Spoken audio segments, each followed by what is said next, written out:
So you cut your empty cartridge and take off all the writing here.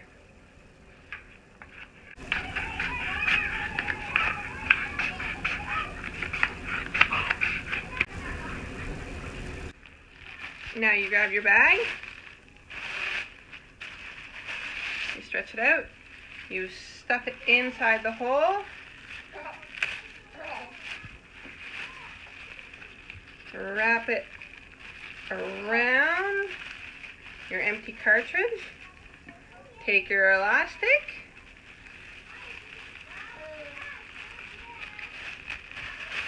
and now it's been hacked.